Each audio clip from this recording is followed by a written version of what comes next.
आप देख रहे हैं जी सलाम, मैं हूं इमरान खान और लेकर हाजिर हैं हम आज का मुद्दा और ये बेहद खास बातचीत। जी हां, आज महबूबा मुफ्ती जो कि साबिक वजीर आला है जम्मू कश्मीर की, उनका एक बड़ा बयान आया है। उन्होंने अपने बयान में कहा है कि जो लोग जंग की बात करते हैं वो अनपढ़ और गंवार हैं, ये उनका कहना है। उनका कहना है कि जो बदले की बात कर रहे हैं वो लोग बेवकूफ हैं। इस तरह की बातें उन्होंने की। तो ऐसे जाहिल गंवार होना हिंदुस्तान को मंजूर है, लेकिन अपने जवानों की शहादत का बदला लिया जाएगा। ये पूरे मुल्क की मांग है, ये हिंदुस्तान की मांग है और इसे नजरअंदाज नहीं किया जा सकता।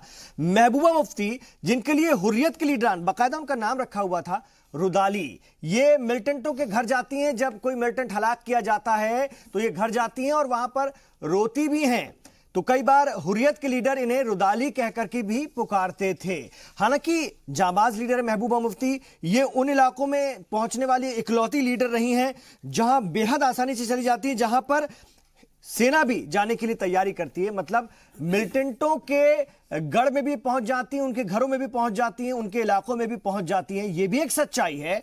और अगर हम महबूबा मुफ्ती की बात करें, भारतीय जनता पार्टी के साथ मिलकर उन्होंने सरकार भी चलाई है, उनकी पार्टी ने। और जब ये इत्तेहाद टूटा तो उन्होंने कहा था कि हमने जो है बीजेपी के साथ मिलकर के जो सरकार चलाई या जो भी इत्तेहाद किया वो एक आत्मघाती कदम था, ये हम पहले से जानते थे, लेकिन हमने अपना सब कुछ दांव पर लगा दिया। इस तरह के बयानों के लिए भी जानी जाती है साबिक वजीर आला। और मैं इसलिए बता रहा हूं, उनकी शख्सियत के बारे में आप तो बहुत कुछ जानते होंगे, पढ़ा भी होगा, लेकिन कुछ मोटी मोटी बातें। अलगाववादियों से बातचीत को लेकर मुफ्ती मोहम्मद सईद की जो केंद्र की सरकारों का जो रुख हुआ करता था उस जमाने में, उसके साथ वो अक्सर खड़े रहते थे। लेकिन महबूबा मुफ्ती का ट्रेंड थोड़ा सा बदला है और उन्होंने शुरुआती दौर से ही यह कहना शुरू किया कि अलगाववादियों ने अलहदगी पसंदों से बातचीत शुरू करने से पहले हथियार छोड़ने की शर्त ना रखी जाए, क्योंकि बातचीत जब शुरू हो जाए तो उसके बाद आगे हालात खुद बदलते जाते हैं। इस तरह की वो बातें करती हैं। उन्होंने भारतीय जनता पार्टी के साथ मिलकर भी सरकार चलाई है। चलिए, मेरे साथ बहुत खास मेहमान हैं। महबूबा मुफ्ती के इस बयान के मायनों पर हम बात करेंगे और ये बयान इस वक्त में कितने सही हैं, क्या इन्हें संजीदगी से लेना चाहिए, और जिस तरह से वो इमरान खान के बारे में कह रही हैं कि एक उन्हें मौका और मिलना चाहिए, बहुत उम्मीद वो उनसे रख रही हैं उनके स्टेटमेंट के बाद, तो इनके क्या मायने हैं, क्या मतलब है, इस पर हम बात करते हैं। मेरे साथ अरशद आजमी साहब है, मैं आइए तारुफ करा दूं, कांग्रेस पार्टी के लीडर हैं और लखनऊ से हमारे साथ होंगे। मेरे साथ अशोक ठाकुर हैं, भारतीय जनता पार्टी के लीडर हैं और आप नेफेड के डायरेक्टर भी हैं। मेरे साथ अमलेंदु उपाध्याय जी भी हैं, सीनियर सहाफी के तौर पर इस वक्त स्टूडियो में तशरीफ फरमा है। और हमने अपने साथ मेजर डॉक्टर हिमांशु को भी जोड़ा है जो कि डिफेंस एक्सपर्ट है। सर, आपका खैर मकदम है। हमने डॉक्टर मनन द्विवेदी को भी अपने साथ लिया है, फॉरेन एक्सपर्ट है। और साथ में जयवीर सिंह चौधरी साहब भी मेरे साथ स्टूडियो में तशरीफ फरमा है जो कि साबिक आईजी रहे हैं जम्मू कश्मीर के। सर, खैर मकदम है आपका। हमारे साथ सैयद तजम्मुल भी होंगे, हमारे कश्मीर ब्यूरो चीफ, थोड़ी देर बाद। आइए इस बातचीत की शुरुआत करते हैं। अमलेंदु जी भी मेरे साथ इस वक्त स्टूडियो में तशरीफ फरमा है। आप एक सीनियर सहाफी हैं सर और बड़े सुलझे हुए शख्सियत के मालिक हैं। आपसे ही मैं बात की शुरुआत करता हूं, फिर मैं सियासी लोगों के पास भी जाऊंगा, एक्सपर्ट्स के पास भी आऊंगा। महबूबा मुफ्ती जी के इस बयान को इस वक्त हम किस तरह से देखें, जबकि पूरा मुल्क गुस्से में है और उनका यह बयान, और मैंने बहुत सारी बातें माजी की भी बता दिया किस तरह के वो बयान देती रही हैं, सत्ता के दौर में भी, सत्ता जाने के बाद भी और सत्ता आने से पहले भी। देखिए, असल में राजनीतिज्ञों को जो बोलना चाहिए वो बहुत सोच समझ के और गंभीरता के साथ बोलना चाहिए, क्योंकि उनके कहे का मतलब जनता में जो पहुंचता है उसके बड़े व्यापक असर होते हैं। और इस समय जो परिस्थितियां देश के अंदर हैं, और ऐसा नहीं है कि वो परिस्थितियां कश्मीर में नहीं है, कश्मीर के अंदर भी जो परिस्थितियां हैं और पूरे देश के अंदर भी जो परिस्थितियां हैं, उसमें बहुत संभल के बोलने की आवश्यकता थी। यह बात सही है कि युद्ध की हिमायत नहीं करनी चाहिए, युद्ध विनाश लेके आता है, सबके लिए विनाश लेके आता है, ये बात ठीक है।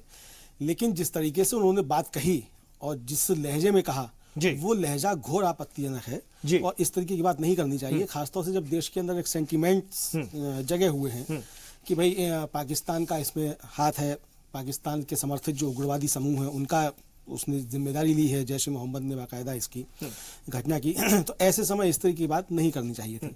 लेकिन उन्होंने जो बात कही है, एक तो उन्होंने कहा कि जो युद्ध की बात कर रहे हैं वो अनपढ़ और गंवार हैं, तो अनपढ़ और गंवार नहीं है, भावनाओं में भी बातें होती हैं।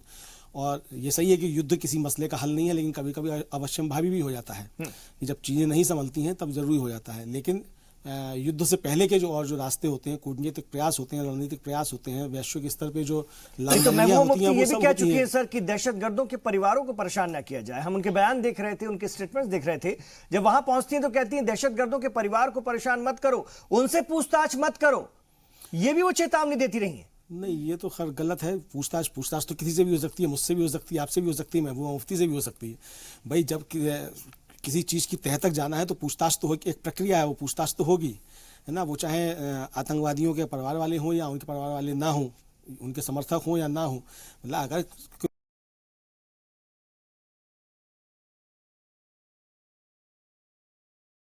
सा आदमी होता है उससे कुछ ऐसे इनपुट मिल जाते हैं जिससे बड़ी घटना तक पहुंचाया सकता है। तो इसलिए वो पूछताछ इसलिए नहीं होती कि किसी को प्रताड़ित करना है। अगर किसी को प्रताड़ित करने के लिए पूछताछ की जा रही है और उसको इंक्वायरी किया जाता है तब तो उस पर सवाल है। लेकिन अगर प्रताड़ित करने के लिए नहीं है और एक साधारण प्रक्रिया है तो उसमें मुझे लगता है किसी को आपत्ति नहीं होनी चाहिए और इस तरह की बातें करनी भी नहीं चाहिए। और जिनके ऊपर कहा जा रहा है कि उनसे पूछताछ होगी, उन लोगों को आगे कहना चाहिए कि नहीं, हम तो तैयार हैं, हमसे आप पूछिए क्या पूछना है, जो हमको मालूम है हम बताएंगे। और कोई भी देश का एक साधारण नागरिक जिसकी भी इस देश के संविधान में आस्था है, जिसके इस देश से प्यार है, जिसको इस देश से मोहब्बत है, वो तुरंत आगे बढ़ के कहा कि हाँ हमें जो मालूम है हम सब देश को बताने के लिए तैयार हैं। तो इस तरह की बातें नहीं करनी चाहिए। मुझे लगता है कि महबूबा जी जो है वो उनका पहले से भी एक सेपरेटिस्ट के साथ जो एक रिश्ता रहा है, जिस तरीके से उनकी हमदर्दी रही है, मतलब रिश्ता तो नहीं कह सकते, हमदर्दी उनकी जिस तरीके से रही है, तो ये धीरे धीरे वो निकल करके आ रही है। लेकिन अब से ज़्यादा अफसोस की बात ये है कि 3 वर्ष तक, लगभग 3 वर्ष से कुछ ज़्यादा तक उनकी सरकार वहाँ रही और जो इस समय केंद्र में मौजूदा सत्तारूढ़ दल है वो उनके साथ रहा। तो किस तरीके से वो चलता रहा खुदा जाने क्या है क्या नहीं है। नहीं, मैं पूछूंगा भारतीय जनता पार्टी के लोगों से, क्योंकि अब तो पानी पी पी कर कोसती हैं महबूबा मुफ्ती और कहती हैं हमने इनके लिए अपना सब कुछ दांव पर लगा दिया, यह हमारा आत्मघाती फैसला था। मैं आऊंगा सियासी लोगों से बात करने के लिए, लेकिन मैं जयवीर सिंह चौधरी जी के पास जाना चाहूंगा। साबिक आईजी रहे जम्मू कश्मीर के और आप उस दौर के भी गवाह हैं जब मुफ्ती मोहम्मद सईद की एक बेटी का दहशतगर्दों ने, मिलिटेंट्स ने अगवा कर लिया था। उस वक्त महबूबा मुफ्ती को सबसे पहले हम लोगों ने सुना था या वो आकर के बात रखती थी, वहां से उनकी एक तरह से सीधे तौर पर पब्लिक इमेज बननी शुरू हुई और बाद में हम सभी जानते हैं कि उन्होंने बहुत मजबूती के साथ अपने रास्ते तय किए, इसमें कोई शक नहीं है। लेकिन वो दौर कैसा था, और हम अगर महबूबा मुफ्ती को आज इस तरह के बयान देते देखते हैं तो आपने ये भी देखा होगा कि वो किस तरह से आगे बढ़ी, उनकी सियासत और उनका रुख आप अच्छे से समझते होंगे। तो क्या हालात इसकी वजह है या फिर वो समझ रही है कि कहां कैसे सियासत करनी है? एक तो ये है कि इनके कोई करीबी थे जिनका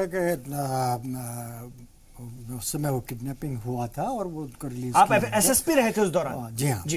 तो उस समय की बात है, बट ये है कि ये शुरू से ही काफ़ी एग्रेसिव रही हैं और इन्होंने अपनी जगह खुद बनाई है, अपने मतलब पेरेंटल उससे नहीं आगे आई हैं, ये खुद मतलब ग्राउंड वर्कर रही है और एक अच्छी वक्ता भी रही हैं।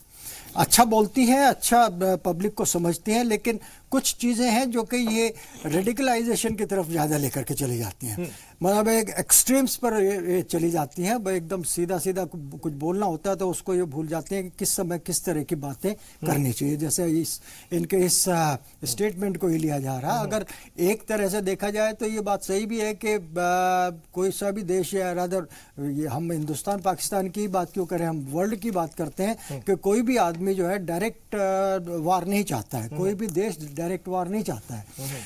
तो उनकी वो एक तरह से देखा जाए तो ये ठीक भी है, लेकिन दूसरी तरफ ये बात कहना कैसा भी है, अनपढ़ और गंवार लोग बात करते हैं तो ये भी उचित नहीं, क्योंकि आज की भावनाएं ऐसी हैं कि हर कोई चाहता है कि कोई एक्शन हो। और इसके लिए जो है, जैसे हमारे प्रधानमंत्री जी ने कहा है कि उन्होंने सेना को खुली छूट दे दी है, तो वो डिसाइड करेंगे कि किस समय किस तरह का क्या एक्शन होगा, वो अपनी स्ट्रेटेजी बना करके अपने एक्शन लेंगे। ओवरनाइट चीज़ नहीं हो सकती। आप एक जगह हुए शेर के मुंह में हाथ नहीं दे सकते। आप ये कहो कि साहब मैं ये जो है तुरंत हम कार्रवाई कर दें, जबकि आज की तारीख में अगर हम सोचे भी कि हम पाकिस्तान पे कोई एक्शन करना चाहें तो वो भी उतना ही सजग है जितने हम हैं। और हम नहीं, मतलब ये फुल हार्डीनेस होगा। नहीं, मैं समझ रहा हूं सर, तो वो तो ये हमारी पॉलिसी है, उस पर हम काम कर ही रहे हैं और उसका असर दिखेगा। लेकिन सवाल ये है कि कभी पाकिस्तान की तरफ इस तरह से झुकते दिखना, इमरान खान की तारीफ करना और इस तरह के बयान देना, मैं इसलिए आपसे पूछ रहा हूं कि आप बेहतर तरीके से जानते हैं, उस दौर में आपने काम किया है, उस दौर को देखा है और इनको भी देखा है, इसलिए मैं आपसे पूछ रहा था। जी, मतलब है कि ये जो मैंने बात कही है कि ये कई बार जो है बगैर उसमें जो है मतलब एकदम इम्प्रॉम्प्चू बहुत सी चीज़ें कह जाती हैं, वो सही नहीं है। और इस चीज़ के लिए हमें जो है इंटरनेशनल लेवल पर जो है कार्रवाई करनी चाहिए। अभी आज की तारीख में हम जो है कोई फिजिकल एक्शन की बात अगर सोचते हैं तो वो सही नहीं है। ठीक है, लेकिन मैं डॉक्टर मनन द्विवेदी के पास आना चाहूंगा। डॉक्टर मनन द्विवेदी, जो बात कह रहे हैं जयवीर सिंह साहब की, इस तरह की बातों का इस वक्त कोई मतलब नहीं है, लेकिन हमें लगता है कि इस वक्त इस तरह की बातों का मतलब है और कम से कम एक मुल्क तो इस तरह की बातों को अपने तरीके से प्रोपेगेंडा उसमें करेगा ही, और वो करता भी है। जिस तरह से उस पर दबाव बढ़ता जा रहा है दुनिया भर का और हमारा, कहीं ना कहीं वो इस तरह की बातों को प्रोपेगेंडा के लिए इस्तेमाल करता है। तो ये तो सीधे तौर पर उनको मौका देना हुआ, सीधे तौर पर उनकी तरफ झुकना हुआ। मैं तो यहाँ पे ये बोलना चाहूँगा कि जो हमारे आर्मी चीफ हैं और जो हमारे लेफ्टिनेंट जनरल जो चिनार कॉर्प्स के जो हेड हैं, तो इन्होंने तो महबूबा मुफ्ती जी ने तो ऐसा कह दिया कि ये जो दोनों व्यक्ति हैं और जो सारा डिफेंस एस्टेब्लिशमेंट है और साथ में जो पब्लिक ओपिनियन सपोर्ट है मेन स्ट्रीम मुख्य धारा के लोगों का, वो सब लोग जंगली हैं, वो सब लोग अनसिविलाइज्ड हैं और ये सारे लोग बेवकूफ़ हैं। जबकि मैं इसमें ये बात कहना चाहूँगा कि ये एक तरीके का राष्ट्रवाद भी नहीं, ये एक तरीके की देश की कहानी है। और इसको हम ऐसे भी ले सकते हैं कि ये एक तरीके का प्रतीक है। एक तरह कुछ प्रतीक होते हैं जो इस सरकार ने और बॉलीवुड ने बहुत अच्छे तरीके से बताया। मैं अब बॉलीवुड की बस 2 मिनट के लिए 1 मिनट के लिए चर्चा करना चाहूँगा। एक सिनेमा आई थी, एक पिक्चर आई थी उरी, करीब 6-7 महीने पहले। तो उसमें क्या होता है कि जो बच्ची है वो उसके फादर मार्टर हो जाते हैं, शहीद हो जाते हैं, तो वो जाती है और पहले वो कुछ नहीं रिएक्शन दे पाती है, जैसे कि कैमरा शो करता है, पर उसके बाद वो स्ट्रांग हो जाती है, एम्बोल्डन हो जाती है और बोलती है सत्यनिष्ठ हिंसा, सत्यनिष्ठ, और जो स्लोगन है वो कंप्लीट करती है अपने फादर की मिलिट्री आउटफिट का। और जितने भी जो लोग सोल्जर्स हैं, ऑफिसर्स हैं, वो लोग उस बेटी को, उस भारत की बेटी को सपोर्ट करते हैं और गहरी आवाज उठाते हैं। दूसरा मैं एग्जांपल देना चाहूँगा, जो शहीद है उनकी जो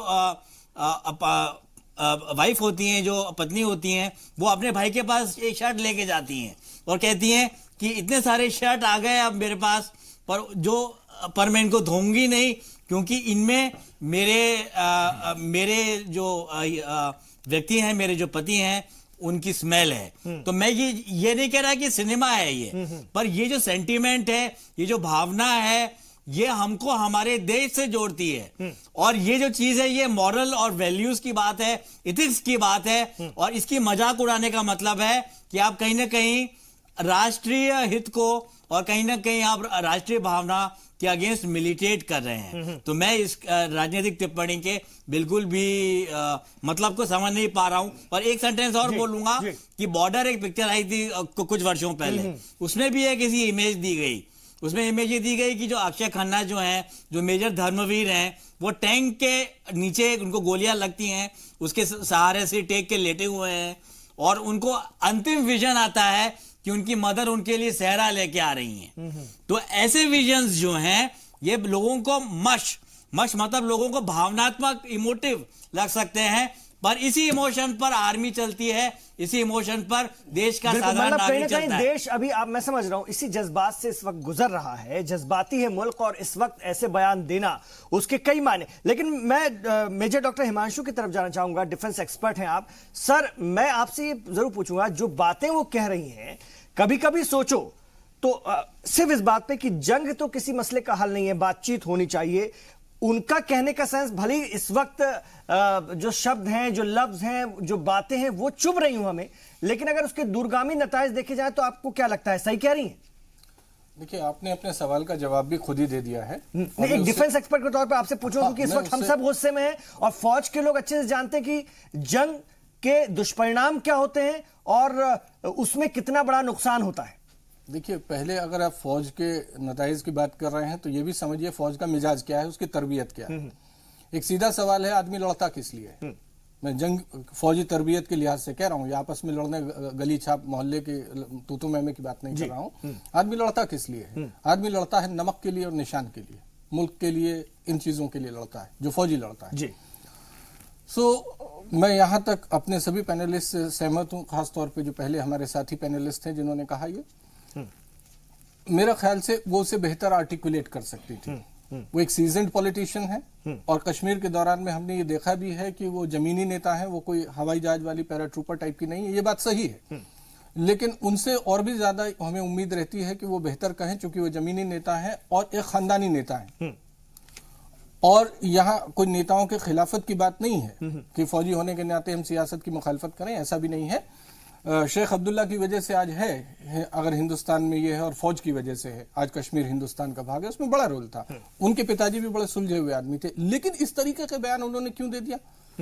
शायद मुझे लगता है जो नेताओं की पुरानी बीमारी होती है कि साहब कॉन्स्टिट्यूएंट्स को एड्रेस करना, चुनावों पे नजर रखना, ये दिक्कत हो सकती है। मैं नहीं कह रहा कि यही दिक्कत है। और जिन्हें आप साबिक वजीर आला कह रहे हैं, मुझे नहीं पता कल किसके समर्थन से फिर वजीर आला हो जाए, इसलिए हम तो बहुत, हमारा तो ये मुद्दा नहीं है। अल्फ्रेड टेनिसन की कविता है कि theirs is not to reason why, theirs is but to do and die, into the jaws of death, into the mouth of hell, rode the 600। तो देखिए फौज जो है इंस्ट्रूमेंट ऑफ कोवर्शन है। क्योंकि आप सही कह रहे हैं, क्योंकि यही महबूबा मुफ्ती अभी ज्यादा नहीं 6 महीने पहले तक कह रही थी कि जो कुछ मिलेगा वो भारत से मिलेगा।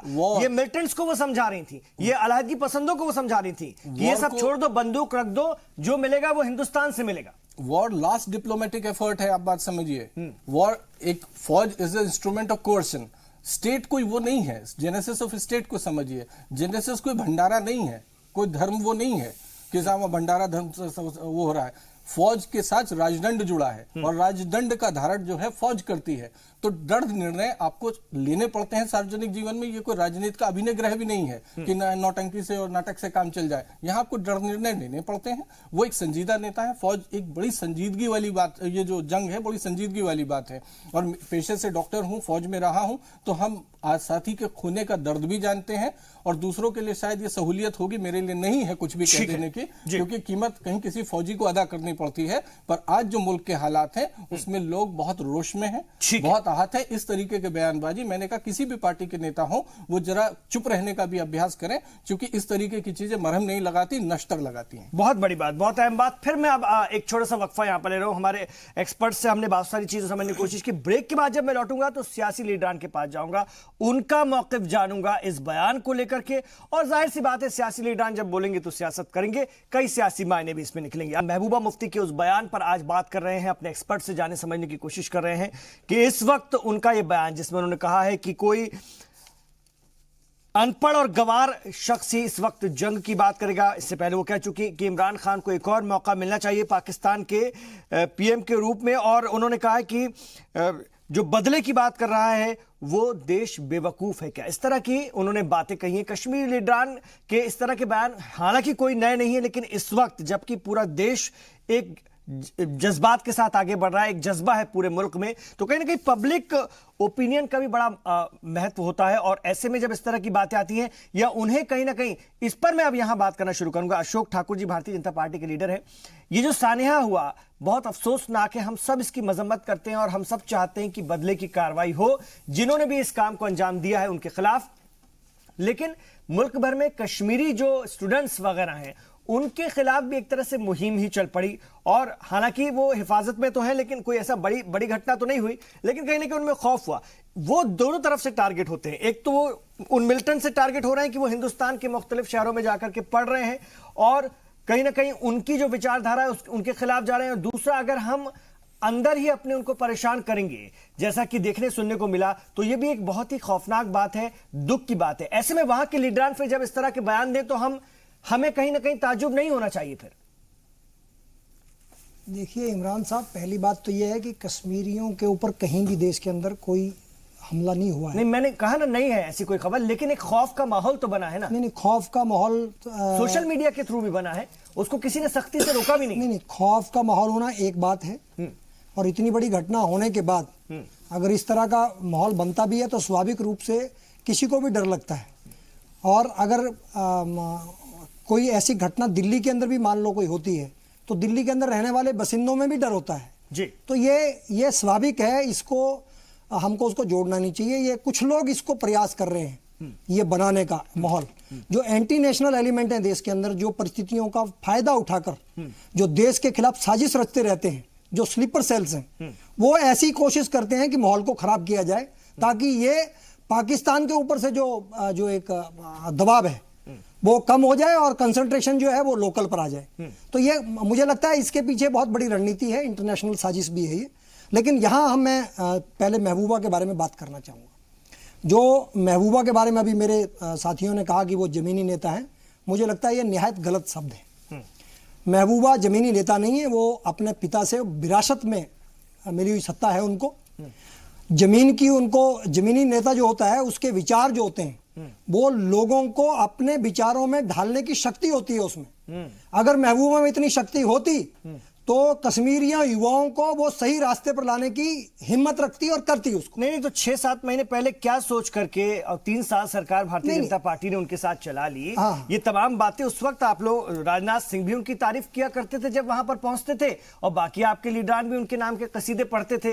तो ये बात तो अभी समझ में नहीं आई। ये सारी बातें, ये सारे पाठ आप लोगों ने पहले क्यों नहीं पढ़ा दी? नहीं, बहुत जरूरी है, मैं इस पर बात करना बहुत जरूरी है। देखिए, हमेशा प्रैक्टिकल्स जो होते हैं, कुछ ऐसे कदम उठाने पड़ते हैं, कुछ ऐसे निर्णय लेने पड़ते हैं भविष्य को ध्यान में रखकर।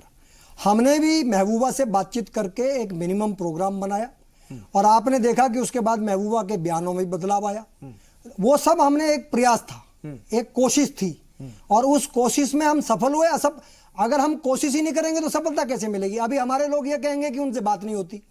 कश्मीर के नेताओं से बात करना, उनको साथ में लेकर कश्मीर को योजना बनाना, उनके डेवलपमेंट की बात करना, वहां के युवाओं को नौकरियों में, क्या फायदा हुआ? कोई फायदा नहीं हुआ। मिलिटेंसी जबरदस्त तरीके से बढ़ी। आप महबूबा मुफ्ती के दबाव में रही है। आप दो बातें नहीं कह सकते। मिलिटेंट्सों को एक तरह से सिक्योरिटी फोर्सेस का शिकंजा कुछ कम हुआ, कहीं ना कहीं पत्थरबाजों को माफ किया गया, बहुत सारी चीजें हुई। सर क्या मैं कह रहा हूं साहब, ये जो कुछ हुआ है समस्या समझिए, हीला हवाली का असर। समस्या अमलेंदु जी भी कुछ कहना चाह रहे हैं। समस्या समझिए कि लोग जो है ना दो तरफा बात करते हैं। एक तरफ तो वो कहते हैं कि बातचीत करनी चाहिए, कोशिश करनी चाहिए। अगर करते हैं तो कहते हैं आप क्यों कर रहे हैं। हमने एक कोशिश करी, मैं कह रहा हूं, उसमें हम सफल हुए या नहीं हुए। लेकिन आज मुझे लगता है जो महबूबा के बारे में मेरा जो परसेप्शन बना है वो ये बना है कि महबूबा जो है जब सत्ता में नहीं होती हैं तो तब उनको जो वो दार्शनिक हो जाते हैं, उनको दर्शन आता है। और मुझे लगता है जो महबूबा का अभी का दर्शन है उसकी हिंदुस्तान में कम जरूरत है। उसकी जरूरत है सीरिया में, इराक में, अफगानिस्तान में, पाकिस्तान में, जहां आतंकवाद चरम सीमा पर है, जहां पर मानवता की हत्या हो रही है, हाहाकार कर रही है। वो जाएं वहां और वहां जो लोग भटके हुए हैं, अगर उनमें इतनी लीडरशिप है तो जाकर उनको शांति का पाठ पढ़ाएं। हमको नहीं कहें कि हम जलील हैं, जाहल हैं या हम खराब हैं। हमारी भावना है, लेकिन क्योंकि हमने 40 जवान खोए हैं, हमारा उनके परिवार और उनके साथ जो जिनकी संवेदनाएं जुड़ी हैं तो फिर उनकी भावना तो नहीं दिख रहा है ना। अगर उनको ये दर्शन पढ़ाना है तो बहुत हो रही है। मेरी बात सुनिए, उनको अगर ये दर्शन पढ़ाना है तो बगल में अफगानिस्तान है, भारतीय जनता पार्टी के लीडरों से भाषण सुन लो, जाए दर्शन पढ़ाएं। अभी हमें क्या होते दिख रहा है?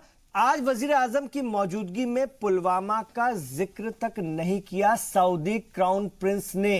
कैसे हम देखें, वजीर आजम ने कहा घटना के बारे में, लेकिन सऊदी क्राउन प्रिंस ने एक लफ्ज नहीं बोला, पाकिस्तान का नाम लेना तो दूर।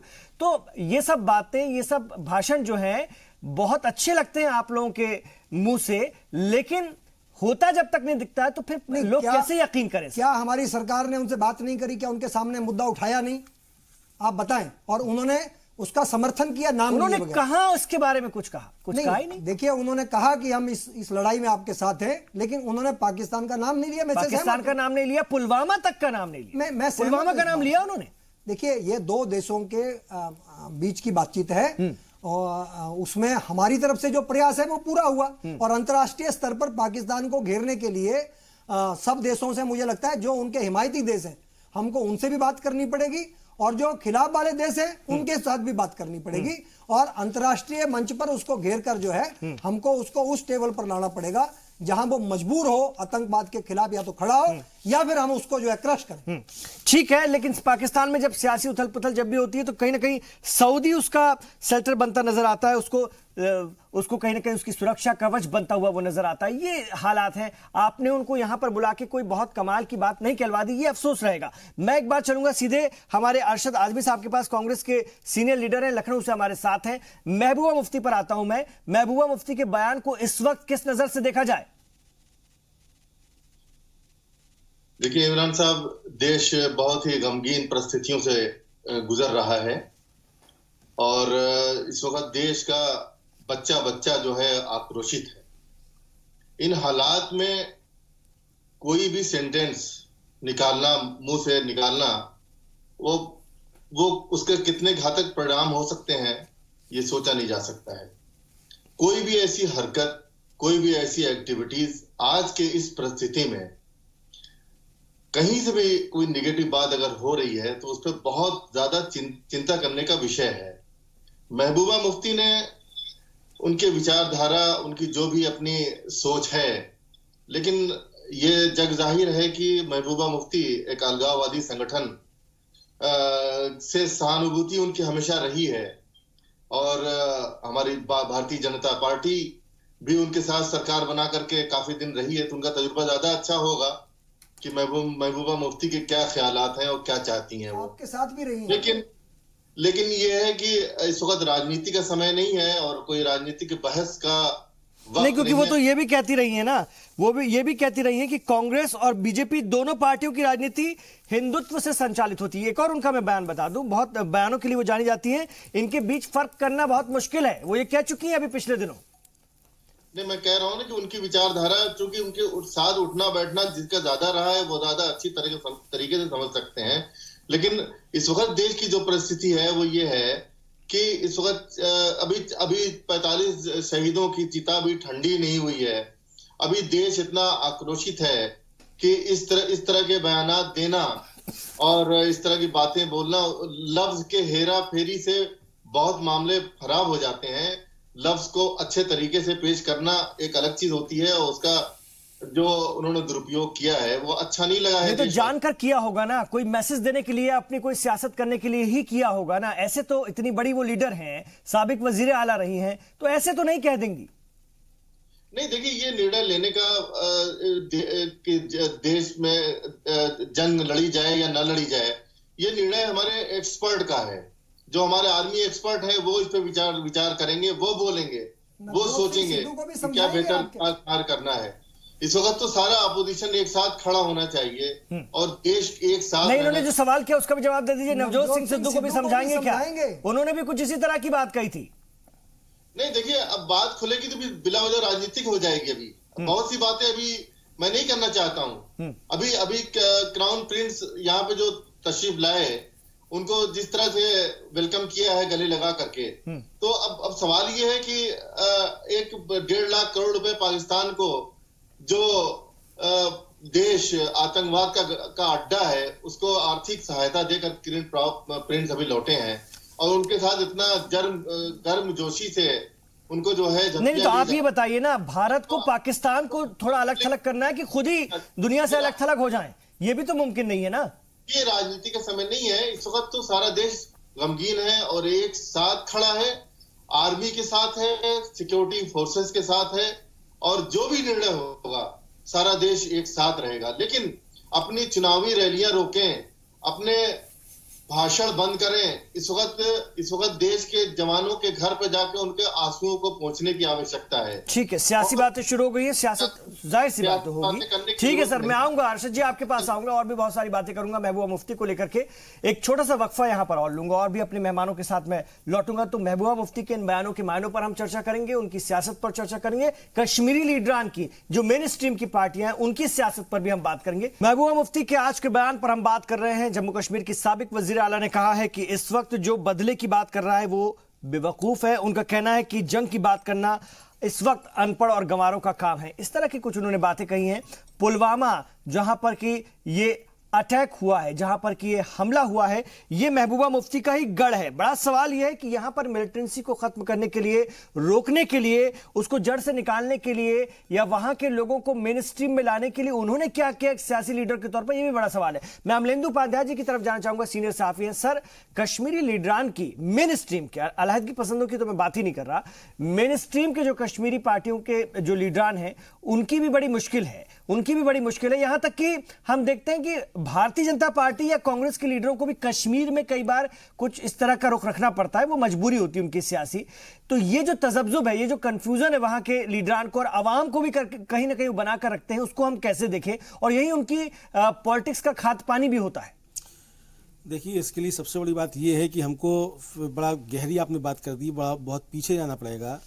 सवाल तो ये भी है कि जब पाकिस्तान भारत में, कश्मीर जब भारत में शामिल हुआ, तो जब कबायलियों का हमला हुआ कश्मीर पे, उसके बाद यही कश्मीरी थे जो पकड़ पकड़ के पाकिस्तानियों को फ़ौज के हवाले किया करते थे कि ये घुसपैठिया यहाँ घुसा हुआ है, उसको हवाले किया जाए। जी, अभी मीरा साहब ने बताया कि शेख अब्दुल्ला की वजह से और फ़ौज की वजह से भारत में कश्मीर है, तो ये बिल्कुल सही बात है।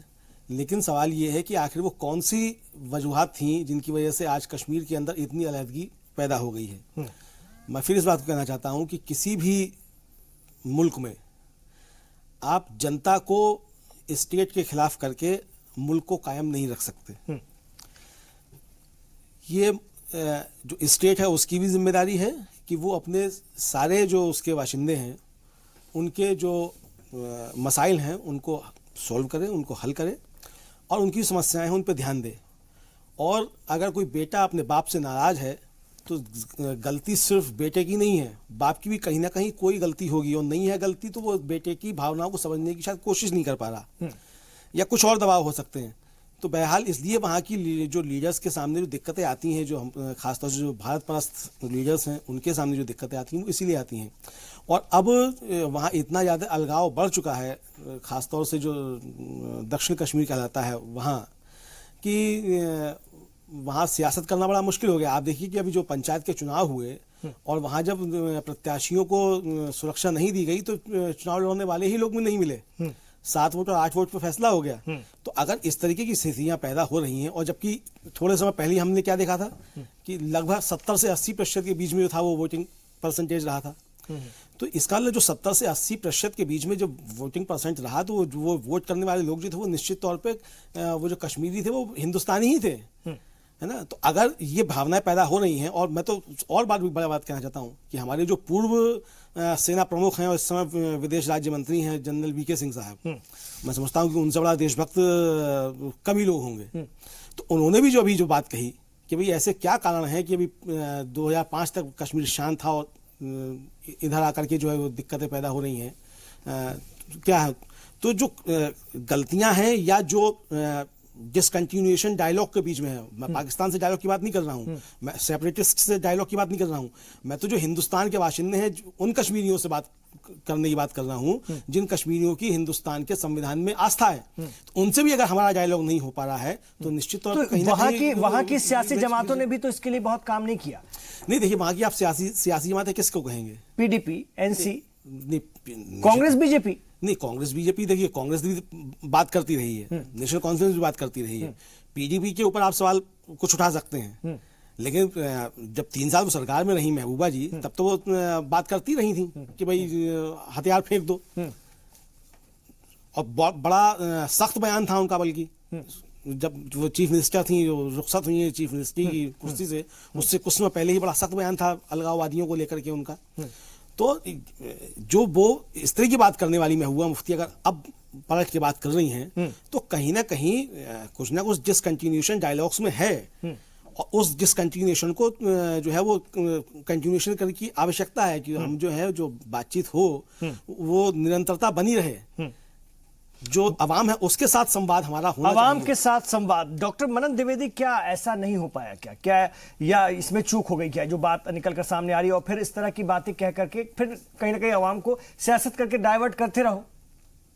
मुझे यहाँ पर ऐसा लगता है कि किसी भी पॉलिटिकल इशू में मैं नहीं जाऊंगा, पर हम लोग जो देख रहे हैं और हम लोग जो पढ़ते हैं मीडिया रिपोर्ट्स में, जर्नल्स में, उसके हिसाब से जो गवर्नेंस है, जो गवर्नेंस इश्यूज हैं, तो एक तरीके का गवर्नेंस फेलियर थोड़ा इनफैक्ट जो लोग वहां पे हैं वो कह सकते हैं कंप्लीट गवर्नेंस फेलियर है, पर मैं कहूँगा कि थोड़ा गवर्नेंस फेलियर हुआ है, जिसके कारण पॉलिटिकल इंटरेस्ट के अपने इंडिविजुअल मुद्दे रहे हैं। तो पॉलिटिकल इंटरेस्ट के जो मुद्दे रहे हैं उन्हीं सारे मुद्दों के कारण लोगों में थोड़ा एलियनेशन पैदा हुआ है। पर मैं फिर ये कहना चाहूंगा कि जो आपने जो हमारे लेफ्टिनेंट जनरल जो बात कर रहे थे चिनार कॉर्प्स के, मैं उनका नाम बार बार भूल रहा हूँ, ढिल्लो नाम है उनका, ढिल्लो नाम, तो उन्होंने ये बात बोली है कि कश्मीर की जो माएँ हैं वो बड़ी सेंसिटिव होती हैं, और कोई भी जो माँ होती है वो बड़ी सेंसिटिव होती है। तो बच्चों को इस तरीके की फैमिलियल ट्रेनिंग दी जाए। ट्रेनिंग ये नहीं कि आपको गन दिया जा रहा है या आपको कोई मजहबी किताब पढ़ाई जा रही है। ट्रेनिंग ऐसी दी जाए कि कम से कम मुख्य धारा की चीजों को बच्चे समझे, जाने। सोच के लेवल पर मेरी बात कंप्लीट करने दीजिए। तो कम से कम रेडिकलाइजेशन जो है, एक्सट्रीमिज्म जो है, वो छोटे बच्चों में अनएजुकेटेड या एजुकेटेड यूथ में नहीं आने पाए। तो एक तरीके से ये जो सलाह हमारा एस्टेब्लिशमेंट दे रहा है कश्मीर को, वो सलाह को अगर इंप्लीमेंट किया जाए, क्योंकि देखा जाए तो गरीबी है, इम्पावरिशमेंट है, इसका मतलब ये नहीं कि आप गन उठा लें। बहुत अहम, बिल्कुल गलत। वक्त की मेरे पास कमी, मैं छोटे छोटे रिएक्शन लूंगा आप तमाम लोगों से। मेरे साथ जयवीर सिंह चौधरी जी हैं। जयवीर सिंह चौधरी जी, जो महबूबा मुफ्ती कह रही हैं कि जंग की बात नहीं करनी चाहिए, बातचीत से मामले, अगर हम ये भी बात करें, हम इस तरह की बात ना भी करें इतने बड़े सानहे की बात, तो भी क्या पाकिस्तान मिलिटेंट भेजना, दहशतगर्द भेजना, ट्रेनिंग देना बंद कर देगा क्या? बिल्कुल नहीं करेगा। और मैं ये नहीं कहता कि हमें इस पर एक्शन नहीं करना चाहिए, हमें ज़रूर एक्शन करना चाहिए, लेकिन उसका एक समय होगा। इस चीज़ को ओपनली इस तरह से नहीं कहा जा सकता कि हम कल सुबह ही जो है कोई एक्शन कर दें या हम कोई एक्शन ही नहीं करें। हमने अपने जवान खोए हैं, उनका खून जो है ऐसे ही हम उसको बर्बाद नहीं होने देंगे, और उस पर एक्शन होना है और होगा, ये मेरा मानना है। और इस चीज को डिसाइड करने के लिए let the security force in chiefs जो हैं वो डिसाइड करें, ठीक है, और वो इस पर कार्रवाई। ठीक है, लेकिन मेजर डॉक्टर हिमांशु, कभी कभी क्या पॉलिटिकल विल की, अगर हम सेंटर की बात करें, इस साने की बात, कुछ कमी दिखती है जब इस तरह के बयान आने शुरू होते हैं अपनी अपनी सियासत चमकाने के लिए? क्योंकि हमने देखा ना कि ना तो एम्बेसी बंद की गई, ना ही और कोई हींग के ट्रक जो हैं वो तो आ ही रहे हैं, खजूर के ट्रक वो तो आ ही रहे हैं, कारोबार भी ऐसा कोई बंद नहीं किया गया। तो ये भी एक वजह होती है क्या कि कहीं ना कहीं सियासी लीडर फिर अपनी सियासत करते हैं अपने अपने तरीके से? नहीं, मैं इसे दूसरे नजरिए से कहूंगा। देखिए, मैं थोड़ा सा वापस जा रहा हूं, उस समय प्रधानमंत्री, सर वक्त बहुत थोड़ा रहेगा, मुख्तसर सी बात कह रहा हूं उस समय, और उसी में सारी बात आ जाएगी। उस समय प्रधानमंत्री थे चंद्रशेखर जी। चंद्रशेखर जी ने पंजाब के आतंकवाद के संदर्भ में बात की। आतंकवादियों से आपके मीडिया के लोगों ने, साथियों ने बहुत हल्ला मचाया कि साहब आतंकवादियों से बात कर रहे हैं। जो बात उस समय के प्रधानमंत्री ने कही थी वो बड़ी मौजू है आज। उन्होंने ये कहा था कि मेरे देश के बच्चे 20-20, 22-22 साल के बच्चे जान ले रहे हैं और दे रहे हैं। ऐसे में मैं अपने मुल्क के बच्चों से बात करूं या जॉर्ज बुश से बात करूं, ये समझने की बात है। देखिए, आप कह रहे हैं खजूर आ रहे हैं, ये आ रहे हैं, मैं दूसरी बात कह रहा हूँ। कारगिल के युद्ध में मुझे रहने का सौभाग्य प्राप्त हुआ था, और उसके तुरंत बाद उनको बुलाया गया था। कारगिल के जो सबसे बड़े गुनाहगार थे पाकिस्तान के से, वह उस समय के जनरल मुशर्रफ साहब को। तो हम फौजी इतने इमेच्योर भी नहीं है इस तरीके से कि हमारे तो समझिए दिल पे पांव रख के वो हिंदुस्तान के जमीन पे उतरे थे। लेकिन उस स्टेट्समैन ने जो बात कही उस समय के प्रधानमंत्री ने, उन्होंने कहा कश्मीरियत, इंसानियत, जमहूरियत। जी, तो एक स्टेट्समैनली तो होना ही पड़ेगा, समाधान तो हमें इस तरीके से निकालने। लेकिन आप आर्टिकुलेशन अपनी बात का क्या कहते हैं, ये महत्वपूर्ण है। रियायत है उनकी कि उन्होंने जंग लड़ने वालों की बात की, जंग की बात करने वालों की। क्या पता वो जंग लड़ने वालों को जाहिल गंवार कह देती, तो आर्टिकुलेशन की गलती है। आपका नाम इमरान खान है, आपका नाम इमरान खान है, अब मैं नजला इमरान खान साहब का आप पे उतार दूं? अपने घर को फूंक रहे हैं जो लोग, वो कौन सा पाकिस्तान, वो तो कमबख्त मजे से है। अगर वो गुनाहगार है वो गुनाहगार, आप कह रहे हैं वो मजे से हम अपना घर फूंक के खुश हो रहे हैं। बहुत बड़ी बात, बहुत अहम बात। तो हम भी सलीके से पेश आए, अपने किरदार को ठीक करें। बहुत अहम बात, बहुत अहम बात। मैं अशोक जी आपके पास आना चाहूंगा, बहुत कम मेरे पास वक्त है, बहुत थोड़े वक्त में अपना फाइनल कमेंट रखिए सर। देखिए इमरान साहब, इसमें जो सबसे बड़ा फर्क आपको समझ में आएगा कि पहले की सत्ता में और आज की सत्ता में एक ही फर्क है कि देश दुखी है, व्यथित है, लेकिन निराश नहीं है। और आज आपके चैनल पर बैठकर जो हमारे पूर्व एक्स सर्विसमैन हैं, वो ये कह रहे हैं कि इसका बदला जो ये उनका विश्वास बोल रहा है, ये सत्ता में जो विश्वास है ना, इसकी एक जरूरत होती है। मुझे लगता है कि इस विश्वास पर सरकार खरा उतरेगी और जरूर ये जो भी दोषी हैं इसके, उनको भी सजा मिलेगी और पाकिस्तान को भी पूरी सजा मिलेगी। मुझे ये मेरा पूरा विश्वास है। अरशद जी क्या कहेंगे? फाइनल कमेंट अगर जी जल्दी से। देखिए, चिंता हम डिसीजन जब ले रहे हैं तो हम समस्या की तरफ नहीं जा रहे हैं। कश्मीर में 8-8 महीने से स्कूल बंद हैं। मामला सिर्फ फसल का नहीं, नस्ल का भी है। वो जो 8-8 महीने स्कूल नहीं जाएंगे, वो क्या करेंगे? वो पत्थर बजाएंगे। तो ये भी समझिए, यूपी बिहार में भी हो सकता है। माफी चाहूंगा, बस इतना ही कहना था मुझे। बहुत अहमद सर, आऊंगा आपके पास। एक बार अरशद जी का फाइनल कमेंट ले लीजिए। अरशद आजमी साहब। देखिए इमरान साहब, हमारे जो एक्सपर्ट हैं उनकी बातें बहुत ही मीनिंगफुल हैं और वो सारी परिस्थितियों को, चूंकि वो फील्ड में रहे हैं तो उनको बहुत तजुर्बा है और बहुत अच्छी बातें उन्होंने की हैं। इस वक्त राजनीति का समय नहीं है और सारा देश आर्मी के साथ है, सारा देश उन शहीदों के परिवार वालों के साथ है, सारा देश सरकार के साथ है और जो भी निर्णय हमारे आर्मी एक्सपर्ट सिक्योरिटी एजेंसीज लेंगी, हम सब एक साथ खड़े होंगे। इस वक्त किसी भी प्रकार की किसी तरह की राजनीतिक बातों का समय नहीं है। ठीक है उन परिवार वालों के जो शहीद हैं उनके ठीक है सर। जनों के साथ। डॉक्टर मनन, जल्दी से अपनी फाइनल बात रखिए, आप कुछ कहना चाह रहे हैं? बिल्कुल, मैं यहाँ पे ये कहना चाहूंगा कि जहां तक बातचीत की बात है, जहां तक पाकिस्तान से डायलॉग की बात है, उस डायलॉग में कम से कम वो फोर्सिबली गन रख के वो चीज नहीं हो सकती। जब पीस रहेगी, जब पाकिस्तान हमारे अगेंस्ट आतंकवादी नहीं छोड़ेगा, तो तभी हम लोग बातचीत करेंगे। और वायलेंस में, जो टेररिस्ट वायलेंस है पाकिस्तान हमारे ऊपर परपेट्रेट कर रहा है, उसमें बातचीत नहीं हो सकती। ऐसा जनमानस का भी काफी कुछ मानना है। बिल्कुल। ये जो, और कहीं ना कहीं पब्लिक ओपिनियन के साथ ही सरकारों को भी चलना पड़ता है, क्योंकि आवाम से ही मुल्क बनता है।